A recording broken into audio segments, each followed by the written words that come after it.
Olá, tudo bem? Hoje a gente vai falar sobre um filósofo muito importante na filosofia que praticamente todo ano cai no Enem, é o René Descartes, um filósofo muito conhecido fora da filosofia também, porque foi um grande matemático.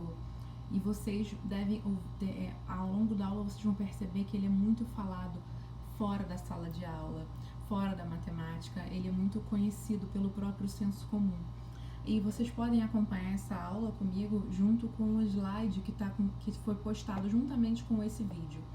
Reparem que é um slide bem curto, com informações necessárias, apenas informações necessárias, é um roteiro de estudo, porém com os conceitos mais importantes e que costumam cair no Enem. Os conceitos que mais caem no Enem. A gente tem aí, acompanhem por gentileza o slide comigo, tá bom? Bom, nós temos aí a ideia do racionalismo, que vamos falar hoje. Vamos falar um pouquinho sobre o contexto, né, da filosofia cartesiana. Toda vez que eu falar cartesiana, vocês podem entender que eu estou falando da filosofia de René Descartes, tá bom? Então, aqui no nosso primeiro slide, vamos estudar o contexto histórico. O contexto histórico é do século XVI. Século XVI é o grande século da caracterizado na modernidade pelas grandes transformações, grandes mudanças. O mundo estava, os filósofos, os historiadores costumam dizer que o mundo ficou de ponta cabeça. Por quê? Porque é a época do renascimento cultural, questionamento da autoridade da Idade Média. Então ressurge com o Renascimento o espírito da antiguidade greco-romana, então Grécia e Roma. As pessoas começam a descobrir os textos dos céticos gregos e costuma-se dizer que é criado um clima de ceticismo no sentido de questionamento e aprofundamento das reflexões. Então, é um período em que se descobre o novo mundo, por exemplo, a descoberta da América. A descoberta da América balança os alicerces, né? Então, a Europa não está mais sozinha, os europeus não são os únicos, existem outros homens num novo continente, os indígenas. Isso balança toda a concepção de mundo. Por isso, a gente diz que a modernidade surge com o mundo virado de ponta cabeça. Tem o nascimento eu estou olhando o slide, acompanhem comigo, o nascimento da ciência moderna. E aí surge exatamente o filósofo que a gente vai falar hoje, que é o Descartes. Descartes, ele morre em 1650, portanto ele já morre ali no século XVII. E ele inaugura o chamado racionalismo moderno. Racionalismo vem de razão, e a gente vai entender por que eu estou dando tanta importância para isso. Ele é o fundador da ciência moderna, do método científico. Sabe o método científico que vocês provavelmente já viram na biologia? As etapas do método científico, a base dessas etapas estão em René Descartes. Bom, vamos falar sobre a primeira obra dele, uma obra muito importante chamada Discurso do Método. É uma obra de 1637, uma obra do século XVII, a grande obra da modernidade, uma das grandes obras da modernidade. E olha que interessante, o subtítulo dessa obra é Para bem conduzir a própria razão e procurar a verdade nas ciências. Então, ele estava pensando que era preciso criar uma ciência universal. Chega de opinião. Reparem, gente, como é que o homem moderno se sente? Ele se sente num mundo em que a religião não estava certa. Houve a descoberta da América, descoberta dos textos céticos antigos, ciência moderna despontando. Existe um abalo, o mundo está abalado, o homem está abalado, o sujeito moderno está abalado, porque ele percebe que tudo que ele acreditava ruiu ou não era daquela maneira. Então, quando alguém abala a sua confiança, você concorda comigo que você vai ter mais dificuldade de confiar em outras coisas? Se alguém rompe, se alguém destrói, se alguém rompe um pacto de confiança que tinha com você, você vai conseguir confiar nessa pessoa novamente com facilidade? É nisso que Descartes está pensando. Descartes está pensando assim: se tudo que eu acreditava até hoje ruiu, não era verdade, como é que eu vou saber agora se o que eu estou acreditando agora também não vai ruir amanhã ou daqui a algum tempo? Então ele começa a pensar em regras, em um método, a palavra é método, em um método para pensar o seguinte: como posso criar uma metodologia em que o erro seja diminuído, né?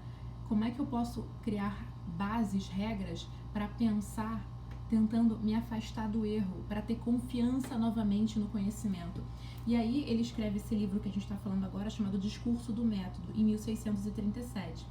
Ele vai pensar o seguinte: as pessoas, nós somos seres racionais? Ok, somos. Então por que nós não concordamos em tudo, nós não pensamos de maneira igual? Porque a nossa racionalidade é diferente? Existe um homem mais racional e um outro menos racional? Descartes vai dizer não, esse não é o problema. O problema é que nem todo mundo sabe guiar a sua razão, a sua racionalidade. É como se a razão fosse um trem. Todo mundo tem esse trem. Mas nem todo mundo sabe colocar essa razão no trilho correto.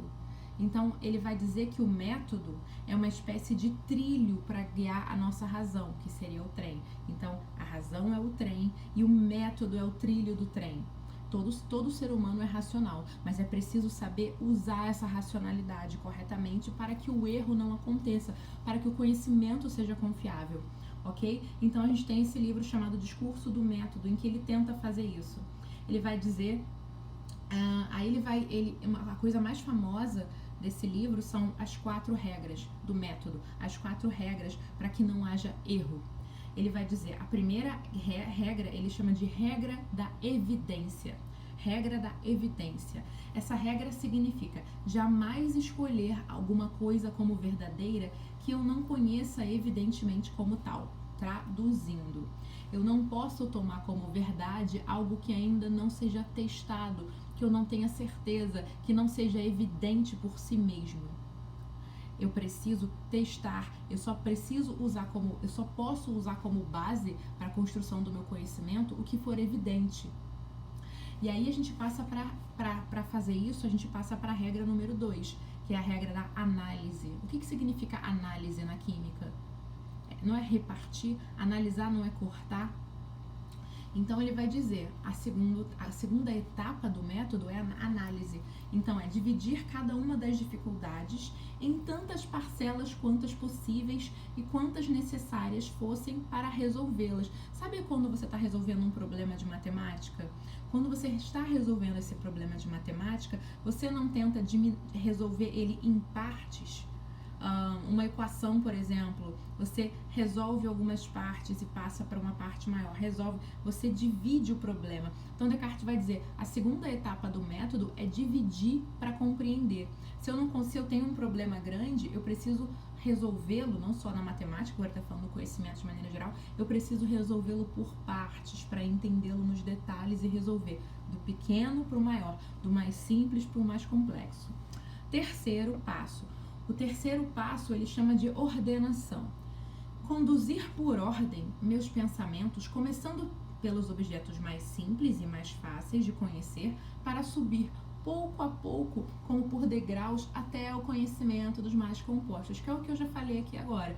Então você começa a repartir, a analisar e depois você ordena. Eu vou resolver do mais simples para o mais complexo. Talvez vocês estejam vendo esse vídeo e pensando, ele está falando óbvio, Bia, ele está falando óbvio. Porém, é o óbvio porque ele disse antes.